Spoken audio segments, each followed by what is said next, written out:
All right, thank you for staying with the Monday Report. Let's continue the conversation with Honorable Moses Kuria of the CS Ministry of Investment, Trade and Industry. Keep your views coming and your questions at Trevor Mbija at Citizen TV Kenya. Use the hashtag Monday Report. I'll try to squeeze in as many of them as possible. Soko analyst, you listed about 5 of them. We talked about affordable energy. You said, please ask Honorable Moses Kuria what the government is doing to grow manufacturing in Kenya in regards to affordable energy, credit access, a conducive tax environment, protection of local sector from cheap imports, and fighting counterfeits. And let's talk about a conducive tax environment, CS, because you see, just last week, there was a cost of doing business indicated by the Kenya Flour Council, revealed that 8 companies have closed shop, all of them citing high cost of doing business in Kenya, and with them went hundreds of jobs, and others might even fold. So is our tax environment not conducive for business? You know, we come from the background where we believe that more taxes is equals to more revenue. And we're trying to have that conversation with the government that more taxes is not necessarily more revenue. Perhaps a more efficient tax administration, would give us more revenue. And the president has put a very high target, 3 trillion shillings this particular year. I believe that if we continue with getting serious about some measures, especially measures that enable the tax authorities, KRA, to collect more taxes at source, without having to depend on people to make their returns. We can actually not do 3 trillion. I am a firm believer of that you can do 5 trillion. I'll give you an example. In around November, we started an initiative, which was spearheaded by the president, on the issue of betting companies and the lottery companies paying taxes. And we talked to the telcos, to the telephone mobile operators, and we asked them, since Kenyans are betting using mostly their mobile money, how do we allow someone to do betting? That money goes to the betting company. Then KRA goes back there and starts saying, give me that money which belongs to me. It's not very wise. The clever thing to do would be that you tell the mobile company, please let me have my money up front. And we piloted that with one company, going now up to 91 companies. Trevor, let me tell you something. Our taxes on betting companies went up 4 times, showing that if we are more innovative and more imaginative, we can be able to raise our revenue without necessarily, raising, higher taxes. And we're going to continue on that conversation so that people can see that there is actually an alternative to raising more revenue, which does not mean more taxes to those people, few people, because of our narrow base of revenue collection that you can be able to tap into. I look forward to, for example, on excise duty, for example. I still believe there is opportunity for us to collect, to have prepaid excise taxes. It is very possible and it's very doable, and we are doing a pilot on that. So it is true that sometimes we are turning to higher taxes, not higher revenue, and there are better ways. And I think as a government we've agreed that we need to continue this conversation on our revenue modernization, on avoiding the leakages, the massive leakages that do exist. So the good thing now, as the president said the other day, is that we are all in agreement that everybody has to pay taxes. How do we pay those taxes? We need to be more innovative, we need to be more creative, and we need to turn more to technology to help us to raise our tax revenue. Yeah. And once we do that, and once we net more people into the tax brackets, we are going to, offload that burden from the few people who are paying these taxes. So are the strategies currently in place a bit too punitive from where you stand? I agree totally, and no one is a more firm believer of that we need to do something to engineer our taxes than my senior colleague, Professor Njuguna Ndung'u. And he is the one who is always leading this conversation to say higher taxes is not higher revenue. So since there's that acceptance, when you have a CS for National Treasury who admits that, then you can expect that some action is going to be taken. And for me, as a minister in charge of industry, that is good news. The other thing also that industry has been complaining about is they have been telling me that you wake up in the morning and you are sure of only the taxes you paid yesterday. You are not sure which taxes, new taxes are going to be levied today. They are telling me we don't even mind, it's not about the amount of taxes we pay, but how predictable is it? How can we do our planning? You know, on the expenditure front, we've got something we call MTEF, medium-term expenditure framework, which is a 3-year planning cycle of planning for the expenditure of a country. In terms of our fiscal, in terms of our budgeting. And the industry has been telling us, how can we have a more predictable regime so that we can be able to plan with more certainty? And so we are having this conversation to now have MTRF, medium-term revenue framework, on the same 3-year cycle, so that when you put up your business there, you don't sleep thinking that in the morning you are going to wake up and find new taxes being levied. So I think the good thing, 50% towards solving a problem is admitting a problem. And since we've admitted a problem, that we have a problem on the quantum of taxes, and 2, on the way we collect our taxes, and 3, the way we plan for our taxes, now the next thing is just to implement, these wonderful ideas that are coming around.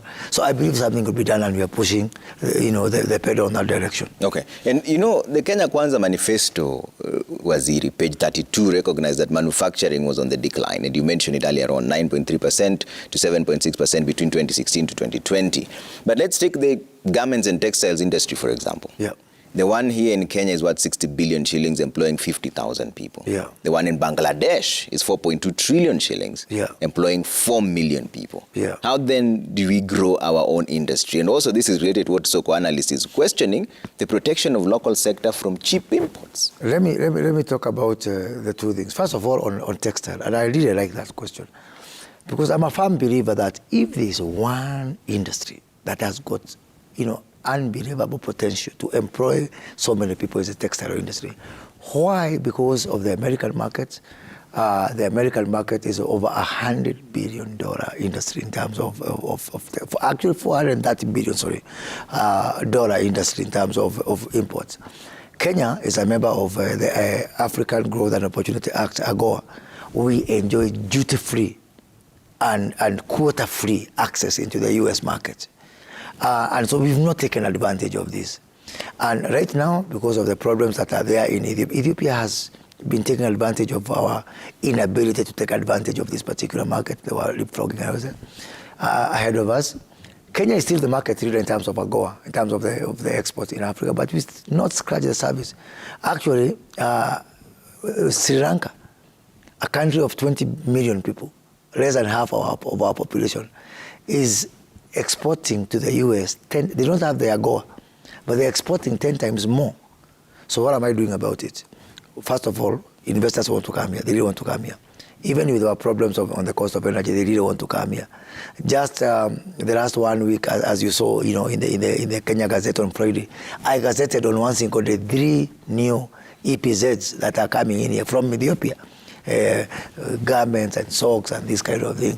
So they still want to come here. The biggest problem we've been having is we have been falling short of our industrial spaces, manufacturing sheds from Adiliva and all the other EPZ. And so now we are having this conversation, and efforts. I've been traveling and talking to some of our partners, to even private partners, to come and develop our spaces so that we can have more and more companies coming in here. So my target is that over the next 2 years, I can grow the jobs from 50,000 to easily 2 million. Easily on the textile only. And I'm going to do that. The era where government was the one to build these industrial spaces is gone. So I'm talking also to private investors to come, and because it's a lucrative business to build up industrial spaces and invite those companies who want to come in here and take advantage of the American market, because we need those jobs and we need the foreign exchange. Let me come on the issue of imports, cheap imports. I think for me the issue, first of all, is not about cheap imports. The issue is, are we importing stuff that is available here locally? And let me tell you something, Trevor. This issue saddens me a lot. We have got a lot of people. They would rather continue importing things that can be made here, that are available here, that can grow our jobs, that can grow our value chains, that can help our farmers. Yeah? And this has been going on and on. Sorry, and I'm having this, I have got nothing against anyone, but some of the so-called manufacturers, and I've actually told my friends from the Kenya Association of Manufacturers that I didn't want to change their name to KAI, Kenya Association of Importers. Okay. Yeah, because most of them, not all of them, but most of them, some of them, and they know each other. Yeah, they've been, importing more than importing. Yeah. And growing the jobs in China and India and all those other countries and posing here like they are manufacturers. And Trevor, I am more than convinced that this is one single most issue that is driving our country behind. This is one single most issue that's inhibiting our fight against poverty and unemployment. And something has to be done. But they say that simply it's the cost of business that doesn't allow them. Listen. For example, our cotton industry has been wound to the ground. So even if they do need raw materials, even if they have to jump into the garment industry, the textile industry. And I agree, and we have to do something about cotton. But can I tell you something? Even on textile, polyester, the synthetic, way of manufacturing fabric, enjoys even a higher percentage of advantage in the American market when it's coming from Kenya, 95%. Yeah, so it can't just be about materials, because we have to separate also the issue of materials and the issue of jobs. Let me give you an example from one sector, which is generating a lot of heat. You'll hear about it soon. The other day, I think in December, because it was live on your television, the president and I launched some factory in Kwale County, in a place called Samburu, an integrated steel mill, one of its kind in Africa, in this region. This particular factory has got capacity to produce double the requirement of the entire Eastern Central Africa, to a point whereby President Museveni, when he heard about it, we are importing some iron ore from Uganda for that particular factory. He sent in a team to talk to us, and because they had a problem of exporting iron ore because of exporting raw materials, because Museveni does not take prisoners when it comes to some of these hard decisions. And I really admire him for that. And actually, when I went to see him as a special envoy, he really encouraged that we are doing the right thing. And you know something? He said, we now are going to do our mapping for our resources, our industrialization as a region, because we cannot continue, having these cheap imports from there. So I took data from KRA. In the month of December alone, the same product one product, not all, one product called billets, that are being manufactured from that facility, which somebody has put in a 40 billion shillings facility to manufacture, those items which are double the entire consumption of Eastern Central Africa. From that particular factory, one product only, in the month of December alone, because I announced that I'm going to do something to introduce a levy to sort of discourage that kind of importation. Yeah. KRA told me in the month of December, billets, which is one of the products, we imported billets worth 18 billion shillings. One product that can be available here. Forget about jobs and everything. Did we buy those billets in foreign currency or in Kenya shillings? In foreign currency. When we go out there complaining that we don't have dollars, we don't have euros, we don't have sterling pounds in our market, it's because of these things. So it hammers us on jobs. Yeah. It hammers us on taxes. It hammers us on in terms of especially foreign exchange. But is the pricing competitive enough, Waziri? Because by the time I'm importing, it means it's a bit more expensive. You tell me something. Tell me something. If you want to look at it from that point of view, because at the end of the day, there's going to be competition here. Even if the price is not competitive, would you rather export those jobs to China? Would you rather harm us in terms of our foreign currency? And what I'm saying is, because these are technologies which you can be able to do, if you think the price is not good, why can't you have more and more people come to start the same thing here, so that there is competition and the price is going to be managed? And by the way, we are not the only country in this kind of conversation. The other day, I had a delegation from Indonesia, and the trade minister has told me they have stopped exporting their materials, raw materials, like nickel and all that kind of thing, in raw form. So other countries are moving there. Uganda is very serious about it. For us to get even some of the things to Tanzania, I had to go and have that conversation with the President Suluhu. So even if you want to have our own internal squabbles here as a country, you think that the other countries are getting that memo and asking Kenya what we are doing? That's how we are losing our competitiveness. And by the way, I'm talking about effective manufacturing and value addition. Effective.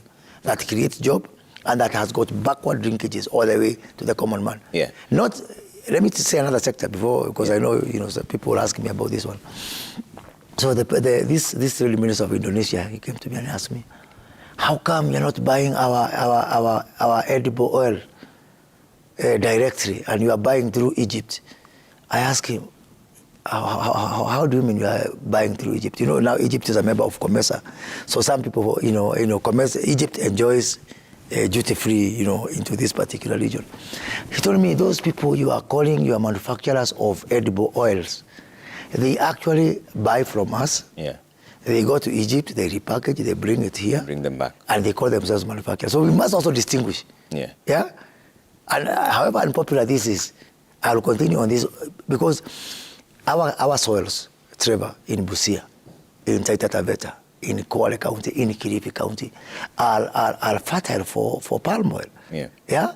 But because some people, 5 companies, 5 only, who have knocked out all the other hustlers from that, continues to come here and repackage edible oils and say they are doing value addition, locking out all the other hustlers who are in this business. I will deal with them. Okay. I will deal with them squarely and perpendicularly. Okay. And why? Yesterday, I was delighted, Trevor. I saw in one of the Sunday newspapers, one of those 5 companies has advertised a call for expression of interest from farmers who want to be supported to grow some sunflower oil and all that kind of thing. Then I said, we are getting somewhere. We are moving somewhere. I will continue to afflict the comfortable and to comfort the afflicted. Okay. Speaking of imports, we understand that the Kenya National Trading Corporation, which is KNTC, has been tasked to import maize, wheat, rice, and other cereals. Can you explain how this process was arrived at? First of all, I don't know where Kenyans have been, or those people asking have been since 1965. That is exactly before I was born. Kenya National Trading Corporation was set up for that purpose. That when you see prices going haywire, when you see the market not behaving, we used to call it OMO, Open Market Operations. I used to study it in high school, during my high school and my A-level economics, those years. And in the wisdom of our founding fathers, they said, yes, we are going to trust the private sector to take up some function. But in the unlikely event that we find that these forces, the market forces, are not working, instead of going to put price controls, let's have a tool, an arm of government that intervenes in the market. Since 1965, before I was born and before the president was born, that our fathers found it fit and found it necessary to have a tool for market intervention. Yeah. But the critics are wondering who and how are the importers selected? But that's the same processes that have been working since 1965. What is new? Do you know what is new? Because we have touched on some low nerves in terms of those people who have been enjoying monopolies, in terms of those people who have been knocking out the hustlers out of business, in terms of the government has been more assertive, that we have got to level the market and make the market efficient. Same processes. 55 years. We've been doing the same thing. So there's no new processes, no new thing. KNTC has been doing that particular business for that particular time. Now, what is new is because we've said now, when you think you can confuse Kenyans, you're not going to confuse us. This is not a new, but you would think that KNTC was created yesterday, was born yesterday. So, Trevor, same processes, same mandate, same statutory mandate as has been there for the last 55 to 57 years is what exactly we are using. But what we are saying is, for example, on the 2nd of November, a journalist, I think was even from your media house, asked me, we had an event called Chagamka. It was a manufacturer's event at KICC, and I want you to go back to that footage if you can. And a journalist asked me, what are you doing about the cost of living, especially the cost of edible oils? That's 2nd of November. And that particular time I said, I know there's some collusion from the 5 companies which are pretending to be manufacturing. They're not manufacturing. They are just importing in big drums and offloading that into 20 liters alone, and knocking all these other traders out of that particular business, duty-free. So I told them, look, please behave. If you don't behave, then government will do something. 2nd of November, not yesterday. Well, they thought I was joking. But let me tell you something. On every other item, I can compromise. But when it comes to Kenyans' dinner table, lunch table, breakfast table, I'm not going to compromise. Anything that goes through the mouth, that is food, I'm not going to compromise. So on one hand, we are being told about cost of living, which is not falling. You hear rallies and all that, gharama ya maisha, all that kind of thing. When we try to do something, then now it becomes other issues. You know what? Luckily for me, I'm damned if I do, and I'm damned if I don't. So I choose to do, and I will do. All right. Let's take a quick break. When we come back, there's a lot of feedback coming through. I'll run through a lot of them. There are very many, but we'll see if we can squeeze in a few of them and ask the CS on this. Keep them coming on Trevor Mbidi at Citizen TV Kenya. Use the hashtag Monday Report. We're back in just a bit.